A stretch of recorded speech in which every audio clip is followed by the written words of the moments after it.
Assalamualaikum and good day to each and everyone. I am Hadi Pasawilan and this is my video presentation. And my presentation is in chapter 5, problem 5-13. So this type of problem is cables with suspension bridge. Then, meron tayo ditong figure. Then, ang sabi sa problem dash 13 is the trusses are pin connected and suspended from the parabolic cable. Determine the maximum force in the cable when the structure is subjected to the loading shown. So, meron tayong mga given loading here. Meron tayong 5 kips and 4 kips. And then, sa ating module, binigyan tayo ng sagot. Ang Tmax daw is equal sa 10.9 kips. So we will try to arrive to this uh, to this answer. And then let's start. Dito, kung nakikita natin sa ating figure, sa ating point A, meron tayong naka-hinge support. Then sa point C ay naka-rocker support. So alam natin pag hinge supported, meron tayong dalawang reaction. So meron tayong vertical, tatawagin nating AV, and meron tayong horizontal, tatawagin natin siyang AH. Then sa ating rocker or roller support, alam natin na isa lang yung reaction na meron tayo. So meron tayong tatawagin nating RC, perpendicular sa ating support. And meron din tayong mga support sa ating cables. So alam natin pag cables ay ang kaya lang niya i-resist is tension force. So, by the way, lalagyan natin to ng L. Wala ito sa wala ito sa figure, pero tatawagin natin point L dito, yung pinaka lowest point ng ating curve. So, meron tayo ditong TD, then meron tayong X and Y component, meron tayong tatawagin nating DV, and meron tayong TL. So, bakit TL? Kasi, TL, di ba dapat TH? So, kasi, sa ating parabolic curve, kung ano yung force na nandito sa pinaka-lowest point ng ating curve is siya rin yung magiging horizontal force dito sa ating support. So, TH is equal sa TL. So, TL na lang yung nilagay natin dyan. Then, sa ating support, meron tayong TE. Then, meron din tayong X and Y component. So, yun. Then next na gagawin natin is magsa-summation of moment tayo. Depende sa kung ano yung trip nyo, kung saan kayo magmo-moment, sa C or sa A. Kung sa A kayo magmo-moment, ang iikot doon is yung RC pati yung TE. Kasi yung TL dito pati yung TL dito, iikot din pero magka-cancel na lang. So mamaya, ipapakita ko kung bakit ko nasabi na magka-cancel or maka-cancel yung dalawang TL natin dito. So, ako, ang ginawa ko is nag-sum up ako moment sa point C. So, pag nag-moment ako sa point C is equal sa 0, ang assumption natin is pag clockwise, positive. So, pag nag-moment tayo sa C, ang ikot si AV. Ang ikot ni AV is clockwise, kaya positive, times ang kanyang moment arm is 96. So, by the way dito, dapat sinabi ko to, pero ang ibig sabihin dito is 4 at 12 feet. So 4 is meron tayong 4 spacing dito. So from member A to F is meron 12 feet. Yun yung ibig sabihin dito sa at 12 feet. So meron tayong 4 spacing, 1 2 3 4 at 12 feet. So that is equal to 48 feet. And then balik tayo dito, pag nag-sum up tayo sa C, iikot din si DV. So pag umikot si DV, ang ikot niya is clockwise, kaya positive DV times ang kanyang moment arm is 96. Minus, so sige, paikutin natin si TL para makita natin bakit sila mag-cancel. So si isang TL dito, ang ikot niya kay C, pag umikot siya is counterclockwise. Kaya negative TL times ang kanyang moment arm na 14 plus 6 plus 16 is 36. And then, ang isang TL dito, ang ikot niya, pag nag-moment siya kay C, ang ikot niya is clockwise. Kaya positive TL times ang kanyang moment arm is 14 plus 6 plus 16 is 36. Kaya, magka-cancel na lang yung dalawa. And then, yung ating mga given loads here, meron tayong 5 kips. Pag umikot siya, that's counterclockwise, kaya negative 5 times ang kanyang moment arm is 72 minus counterclockwise din itong 4 keeps kaya minus 4 times 36 is equal to 0. So wala nang given na loads na ikot. And then dito, kung nakikita natin, meron tayong 96, meron tayong dalawang 96. So, pwede natin yan siya i-factored out. So, 96 times AV plus DV. So, pag i-distribute natin yung 96 sa loob, ito pa rin yung lalabas. And then, a negative 5 times 72 minus 4 times 36 is equal to negative 504. Pag i-transpose natin sa kabila, magiging positive 504 na lang.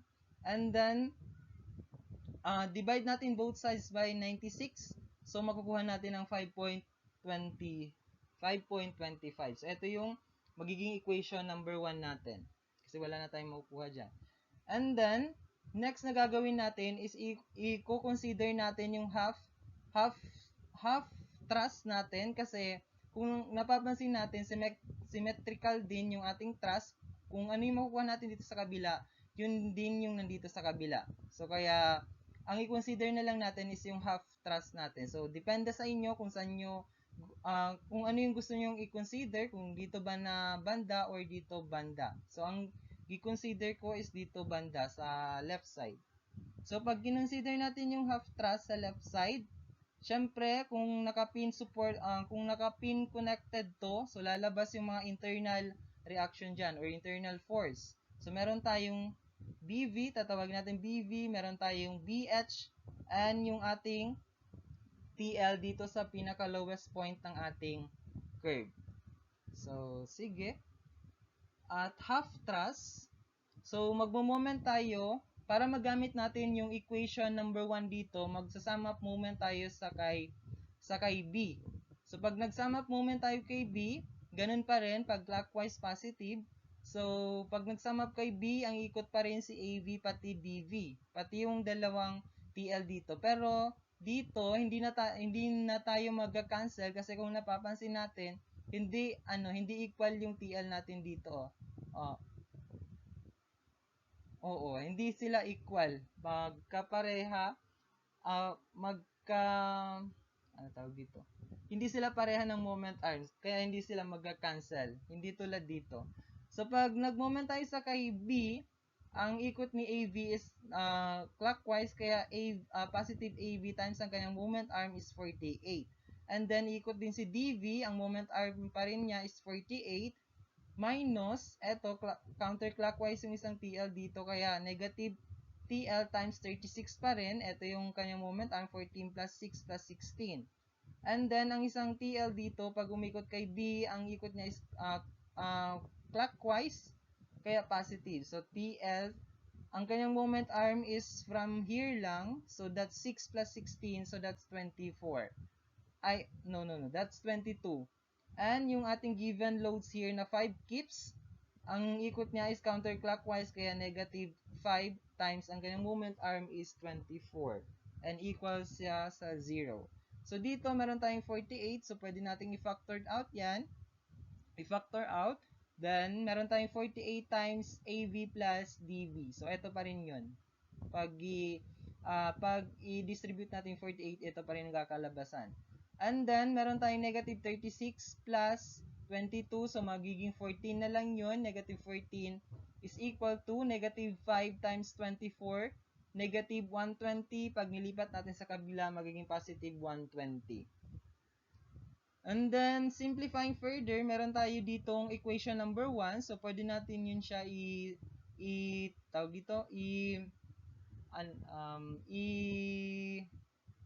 i-substitute dito sa ating AV plus DV.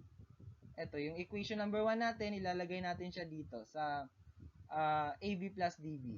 So, that is 48 times 5.25 minus TL times 14 is equal to 120. And then, simplifying further, meron tayong 14 TL. Naging positive yan siya, nilipat natin sa kabila, then yung 120, pag nilipat natin dito, magiging negative. So, magiging 48 times 5.25 minus 120 is equal sa 132. So, dividing both sides by 14, so that is TL is equal sa 9.43 kips, or that is 9,430 pounds. And then, di pa tayo tapos kasi ang hinahanap natin is the maximum force in the cable when the structure, ayun. And then, next, so nakuha na natin yung TL. Ang next na gagawin natin is yung nakuha natin na loads sa ating suspension bridge is ilalagay natin sa ating cable. So, parang yung all the loadings, or eto kasi yung loadings no na nakuha natin sa suspension bridge natin. Then i-convert natin siya sa distributed load sa ating cable. So parang ganyan. So ito yung base natin 48, ito yung half thrust natin kanina, and then ito yung TL na nakuha natin from the suspension bridge. So ilalagay natin yan siya sa ating cable. And then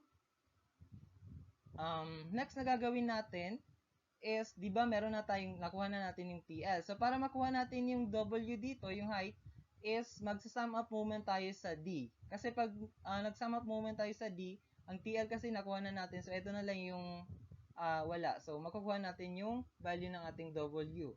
So, pag nag-sum up moment tayo sa kay D, ganun pa rin. Pag clockwise, positive, then, ang ikot ni TL is counterclockwise, kaya negative TL times ang kanyang moment arm na 14. And then, plus, eto, distributed load natin, that's W times ang kanyang base is 48, times ang kanyang moment arm is 48, divided by 2 is equal to 0. So, yun lang man yung mga iikot pag nag-moment tayo kay D. So, next, di ba nakuha na natin yung value ni TL? So, substitute na lang natin dito sa ating TL. So, negative TL, pag i-transpose natin sa kabila, magiging na siyang positive TL. So, kaya meron tayong 9,430 pounds ang ginamit natin kasi naka-fit tayo dito. Ayun. So, 9,430 times 14 is equal to 48 times 48 divided by 2, that's 1,152. So, simplifying further, makuha natin ang ating W, that is 115 pounds per feet. Ayan. And then, di ba meron na tayong TL? So, TL natin is equal din dito sa TL. So, para makuha natin yung DB, mag-sum up tayo vertical. Pag mag-sum up tayo vertical, that is, ang assumption natin, pag pataas is positive. So, meron tayong DV, pataas ang DV, negative 115. So, yung W na nakuha natin kanina, so that's 115 times ang kanyang base, that's 48, is equal to 0. So, simplifying further, meron tayong DV that is 5,520 pounds. So, para makuha natin yung maximum tension dito sa ating cable, so, gagamit tayo ng Pythagorean theorem. So, eto yon. So, that's TD is equal sa, that's DB, that's DB squared plus TL squared. So, that is 5,520 squared plus 9,430 squared. And then, pag i-simplify natin yan siya, makukuha natin ang 10,925.82 pounds, or that is 10.93 kips. So, ibig sabihin, ang Tmax natin is equal sa TD, so that is 10.93 kips, or that is 10.9 sa ating module. And that's all for my presentation. Thank you.